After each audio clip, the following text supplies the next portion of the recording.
All right, so this is a suggestion via a channel member. The name of the video is Biden-Harris tensions grow. New details have been revealed. Let's go and check this out, guys. Let's see where this takes us. All right, a new Axios report suggests there is a growing rift between President Biden and Vice President Harris. All right, a new Axios report suggests there is a growing rift between President Biden and Vice President Harris and each of their staffs as we're just 3 weeks out from Election Day. Yep, senior White House correspondent Jackie Heinrich joins us with the latest. Jackie.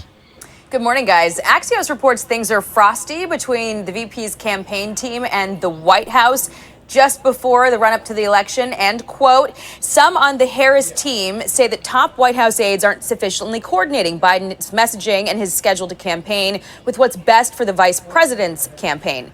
I can only imagine. And why would I say this here? Think about it. Biden, did he really want to give it to Kamala? No, he was forced into it. Obviously by everyone that was around him, realizing that he just was not mentally, physically capable of maintaining the job, let's say. Right? So of course he's bitter. Why would he want to now help her do anything, to help her campaign? Why would he want to? But either way. They highlighted a few times the president's impromptu remarks conflicted with an event that Harris was doing, upending the media coverage that Harris would then receive. Like when Biden twice gave impromptu remarks in the hurricane, just when Harris was about to speak from the campaign trail. These campaign sources go on to accuse the White House of lacking someone in the room to think first and foremost about how things would affect the campaign. However, I've been talking about these same things with folks from the White House.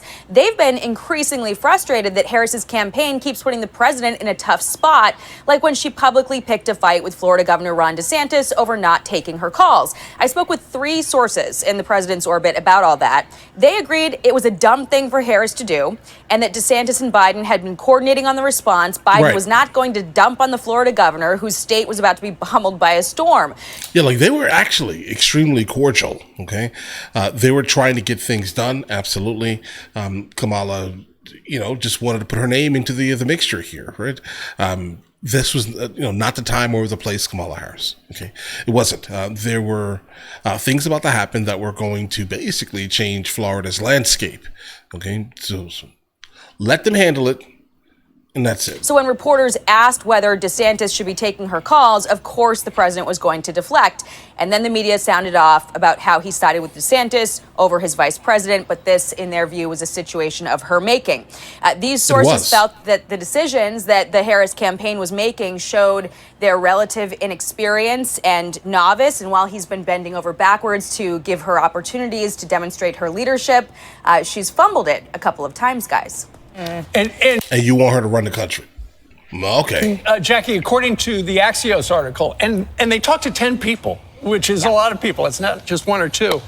Some of the Biden people, either from the campaign or the White House, joined the Kamala Harris team, but they feel like they are being labeled disloyal by all their friends. And so that's causing some of the problem and some of the tension. Well, it's sort of a Frankenstein operation when you consider there's the former Biden campaign folks, the Biden loyalists, the Obama era people who joined the campaign, Harris's team that transitioned to the campaign, new people that they've brought in.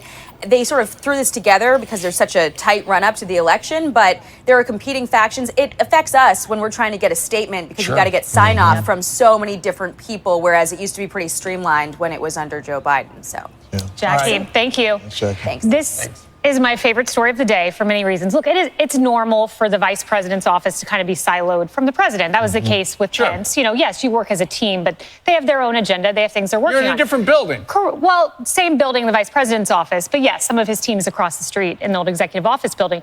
But here's what's not normal. For President Biden to storm out in a press conference while she's about to take the stage in Michigan. And not only that, he knows she needs to distance herself from him. And she said she was a part of all the decisions. She helped pass all the laws. Then you have the DeSantis mixed messaging. But the most telling part of this story is you have Andrew Bates going on the record dismissing this. You have the White House denying this. And the most important line of the Axios story, Harris officials, her office and her campaign declined to comment. I bet. It's the thing here. We saw the interview on The View. What is she looking to change? Nothing. Right. Then she tried to come back and basically say, something slightly different, but still ended up basically being she was trying to change nothing. Right. Yeah, of course she needs to distance herself from the president of the United States currently. She does, right? Just for the sake of her campaign. But the problem is that, of course, Biden then comes in and says, you know what? Listen, she was a part of every single one of my decisions. Bro, do you know that half the country literally hates all of your decisions? Yeah. I mean, you're basically sabotaging her in a way that's absolutely hilarious. And I don't even think he even understands what he did, bro. I'm not sure. And the same thing with Obama. Obama did the same thing with black men, basically, right? Right. It's just the most interesting thing in the world that's happening.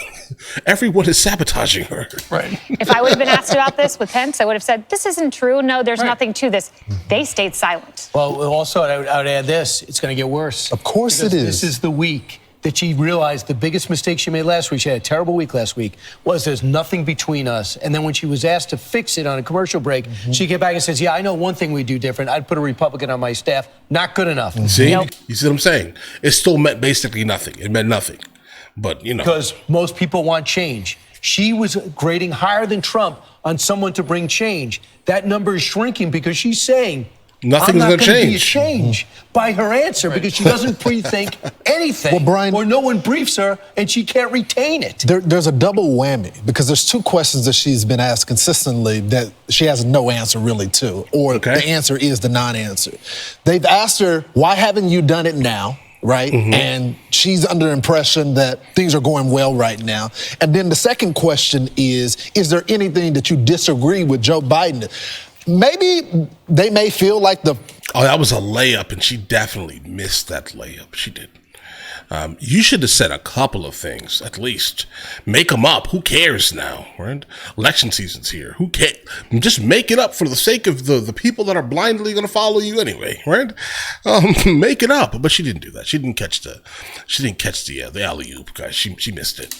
the current president is trying to sabotage her in some type of way, but her answer and his answer are the same. Right. So I do find it very peculiar in the last 20 days that if there is going to be some type of change in messaging, is she suddenly going to start saying that she disagrees with the president? Vote on that. You should have done this during the debate That's when you exactly had the biggest right. national audience. You can't fool us now with 22 days. See, I think what's happening, and we've seen it a lot over the last 48 hours, is suddenly people in the mainstream media are starting to explain why Donald Trump is going to win. Yes. Ultimately, the Axios thing is about, look, behind the scenes, it was a knife fight.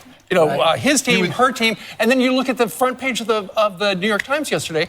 Nate Cohn has a great thing that describes something that we've been talking about for a while. Why Donald Trump is gaining so many African Americans and Hispanic voters. And the article was possible explanations why it is, just so people can start to get their head around why she is unpopular, but why he is popular and why he might win. They're just setting the table because the polls have gotten really close. They have. And she plateaued a couple weeks ago. Yeah, it's not over, but I would say this is a December conversation. It shouldn't be an October conversation. All right. I mean, yeah, they should have definitely been having this conversation a long time ago.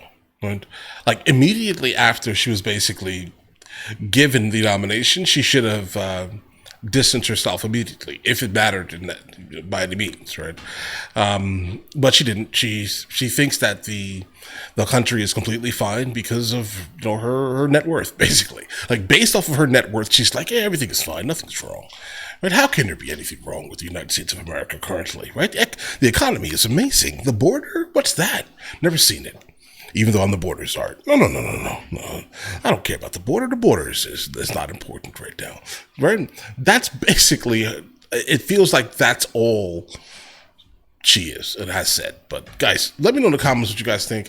I do think that Biden is just completely angry. I think he's enraged, personally. Right? If he can even muster that. But the point is that I do think that he is.